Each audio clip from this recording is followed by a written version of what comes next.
Hi everyone! Hi guys! How are you for today guys? Welcome back for my channel! Hey guys, look! As you can see in my background guys, it was a beautiful, wonderful weather. Nice and sunny guys. It's quite windy here at the moment in our place guys. But it's okay because I like it.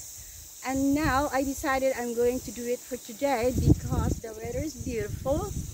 And I think you can see that's our new place guys, that my husband and I where we live now. So now guys, this house is quite old guys, but it's very beautiful, and also the surroundings guys is absolutely amazing guys. So now guys, i-house tour ko kayo guys sa munting bahay namin guys where we live now.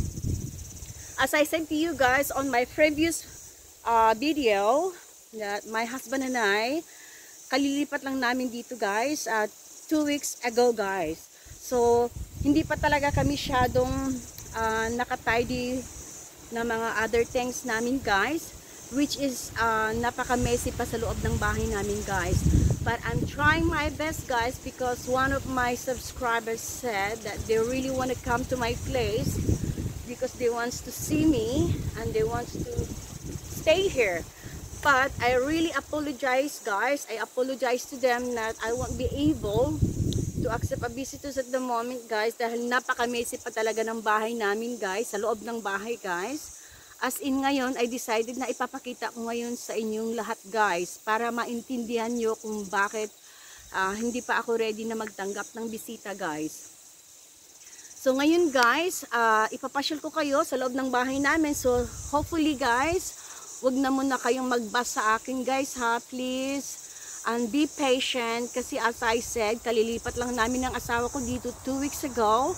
As in, hindi pa talaga kami nakapag-tidy ng masyado guys. Pero it's okay guys, I will keep update you guys kung ano yung transformation ng bahay namin, kung ano yung improvement. Okay guys? Okay, halika na you guys. Dadaling ko na kayo doon guys. Absolutely beautiful weather today guys. Yeah.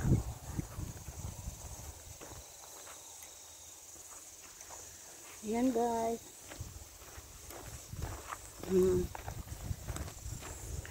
So guys, pasensya na guys ha, yung camera ko guys. Ayan.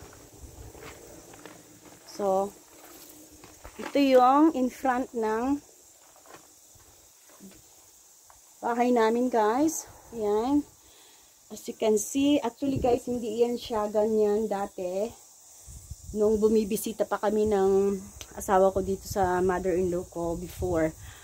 Pero mula lang lumipat kami ng asawa ko dito guys, ito muna yung una naming in-arrange.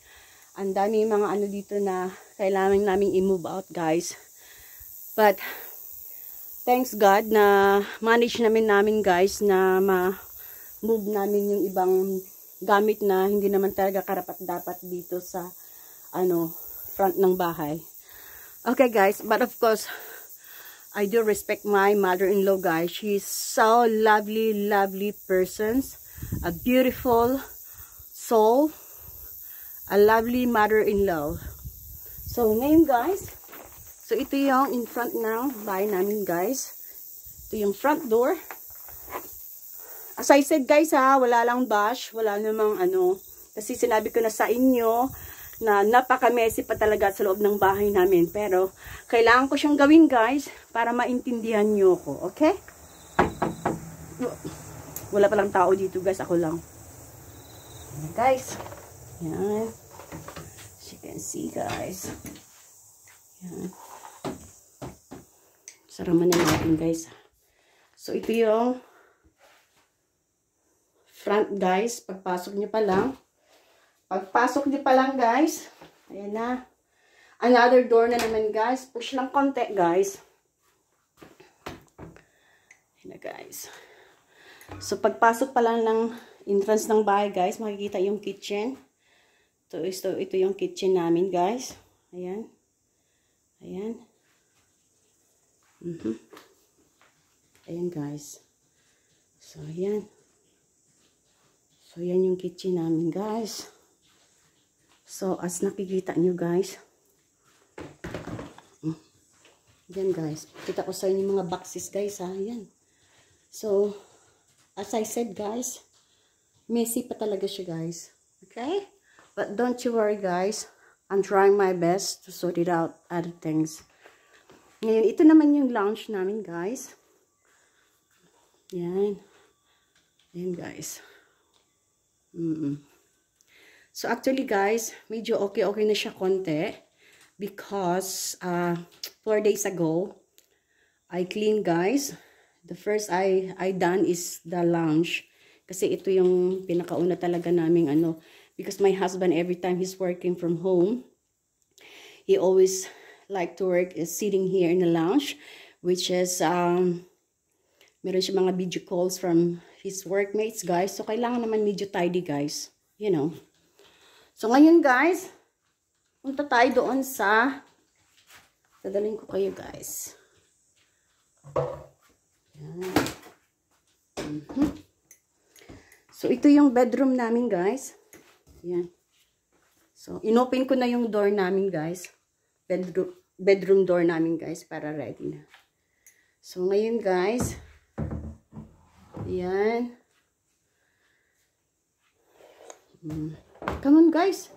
Get in. Yeah. Ayun guys. So yan yung bedroom namin ng asawa ko guys. Yan. Yan. Yan. So may bintana dun sa likod ng sa tabi ng bed namin guys. Pag medyo masyadong mainit, pwede lang namin i-open you guys. Actually guys, meron kaming ano, air condition dito. Kaso lang, hindi namin ginagamit kasi I prepare fresh air guys. I prepare fresh air. Ayan. So ngayon guys, ayan na. So iyan yung bintana namin guys. Yan. Bintana namin sa bedroom din namin. Isang bintana again guys. Ngayon guys, careful talaga ako dito guys. Kasi meron kaming kapitbahay dun no. Alam ko hindi nyo nakikita guys. But alam mo naman guys. So kaya my husband and I, we put the blind yesterday guys. Para pag nagbihis ako, ano na lang siya guys. Ayun guys. So.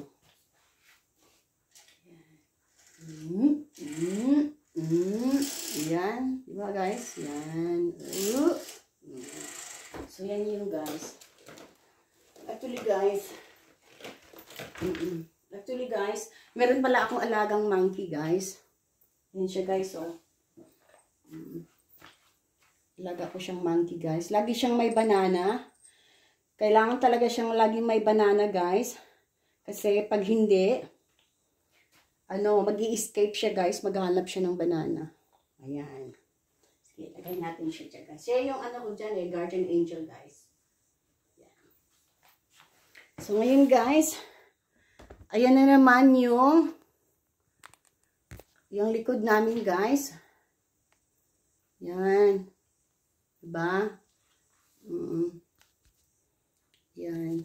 So, sa nakikita nyo guys, yung mga damit namin, dyan lang muna namin nilagay guys. Kasi, as in busy pa talaga kami ng asawa ko guys. So, we don't have time. We don't have so much time guys. Kasi my husband, back to work and so am I. So, pagkatapos punta ng trabaho pag uwi, pagluluto, tapos paglalaba, paglilis lang ng konti. So, wala pa talaga kaming time guys na mag-tidy the other things guys. So, anyway guys, yan. So, yun yung damit namin. So, as sa nakikita nyo guys, so, yan yung mga damit namin. Tapos, ayan yung mga boxes guys. Ayan. So, as I said guys, Napaka-messy pa talaga siya, guys. So, ayan. Lahat ng mga boxes na to, guys, belongings to me and belongings to my husband as well. Lahat ng mga things namin andyan pa rin. Hindi pa rin namin na ilabas, guys. Which is, we don't have time, guys. So, ngayon, guys, punta na tayo dito, guys.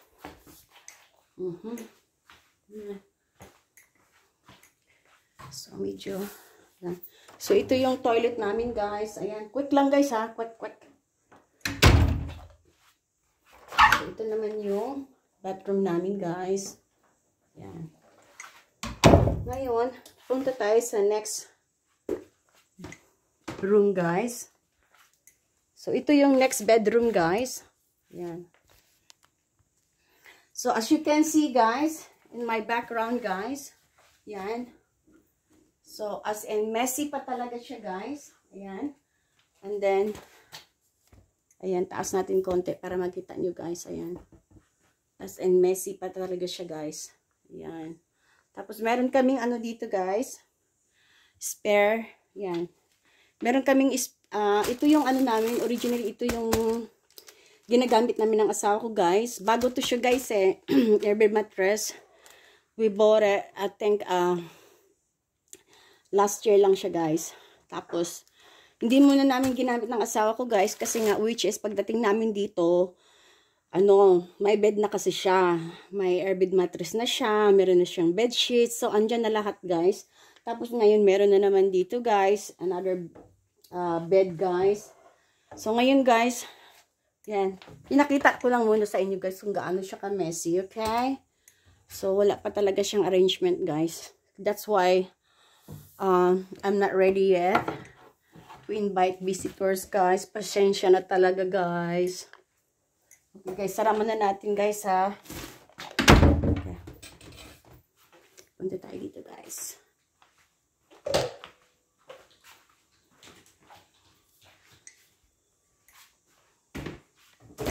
So, daan na naman tayo dito sa kusina, guys. Yeah. So, punta tayo dito, guys.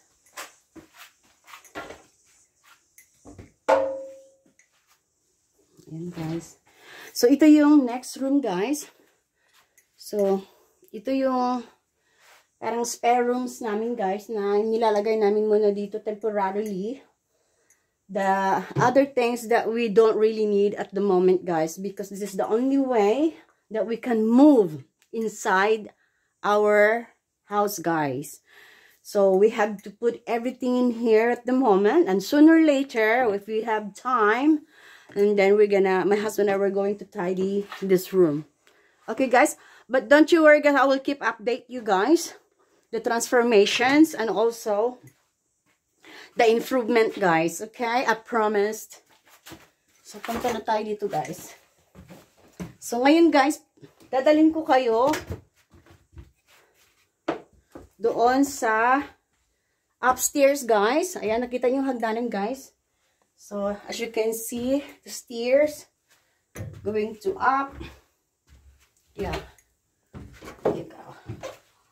So, ngayon, guys, ito. Ayan na, guys.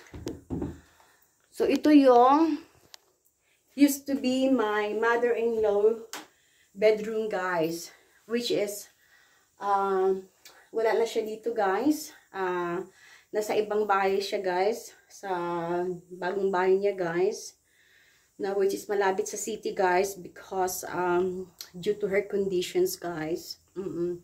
It's very sad, guys, to hear about my mother's condition. But that's the only way that for her safety, that she need to go to quite close to the city, just in case whatever happened to her. Because if she's still living here by her own, it's not safe, guys. Because which is, she live in the countryside, you know, too far away from the city. Anyway, so ngayon, guys, doon natin pahabain ng story, guys. Anyway, so my mother-in-law used to be her bedroom, guys. So at the moment, there is no airbed mattress, guys. Tinanggal na siya, guys. Kaya that's why. Para na siyang kalansay, guys, di ba? Ayan. So, so bed skeleton na siya, guys. So nakikita niyo, guys, ayun, may mga upuan. Ayun, may window doon, window. Everywhere yan guys. So, pasensya na guys, nakita niyo yung mga bag guys. Yan, mga gamit pa rin yan guys. Na kailangan siyang i-remove. But at the moment, just leave it guys. There's no need to rush. Anyway, so ngayon guys, nakikita niyo guys, as you can see, beautiful, beautiful window guys in this room. So ngayon guys, pag nainitan kayo, gusto niyo, if you are getting stressed and you want to be relaxed, then you can come up.